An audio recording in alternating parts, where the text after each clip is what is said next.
पाकिस्तानी बोले साले ये तो मुसीबत का कलमा है। बंगाली कहे हम तो भी मुसीबत में है। पाकिस्तानी बोले बेटा कौन दुआ बोलले এটা তো মুসিবতের কালেমা, আমি তো মুসিবতে আছি। আমার মাথার মধ্যে এখন দূর করে তুমি আমার কালেমা জিজ্ঞেস করো এখন কোনটা কালিমা কোনটা কি দোয়া, আমার দোষ আছে নাকি? প্রিয় ভাইরা, আসলে এটা দোয়াউল মুসিবা, বিপদে পড়লে এই দোয়া পড়তে হয়। লা ইলাহা ইল্লা আনতা সুবহানাকা ইন্নী কুনতু মিনাজ জালিমিন। এটা পড়বেন আপনারা। এই দোয়া পড়ে সাইয়েদনা ইউনূস আলাইহিস সালাম মাছের পেট থেকে রক্ষা পেয়েছিলেন। রক্ষা করেছিল কে? তুমি ইউনূস নবীরে যখন খাইলো মাছেতে গিলিয়া, ফেরেশতা পাঠাইয়া দিলে ইসমে আজম দিয়া। প্রাণে ছিল যাহার ভয় সেথা পাইল আশ্রয়, প্রাণে ছিল যাহার ভয় সেথা পাইল আশ্রয়। মাছের পেট হতে সে যে পেল পরিত্রাণ।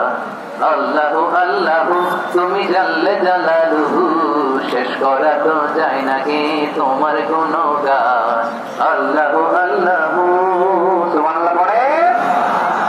লা ইলাহা ইল্লা আনতা সুবহানাকা ইন্নী কুনতু মিনাজ জালিমিন। বিষ্ণুই বললেন দেয়ালে পিঠ থেকে গেলে চোখে মুখে অন্ধকার, বাঁচার কোনো উপায় নাই, তখন এই দোয়াটা পড়তে হবে। এই দোয়া পড়ে আল্লাহর কাছে ফরিয়াদ করলে বিপদ মুক্ত করবেন কে?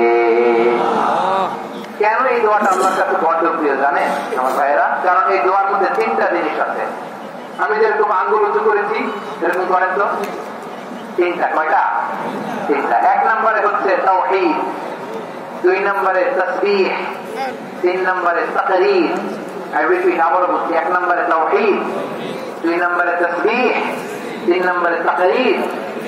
এই দোয়াটা আল্লাহর কাছে এত পছন্দনীয় কারণ এই দোয়ার প্রথম অংশে আছে তাওহীদ, আল্লাহর একত্ববাদের ঘোষণা।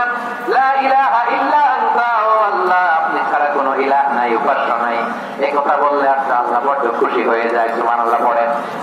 এই দোয়ার দ্বিতীয় অংশে আছে তাসবিহ, মানে আল্লাহর প্রশংসা, প্রশংসা সূচক বাণী। সুবহানাক সুবহানাক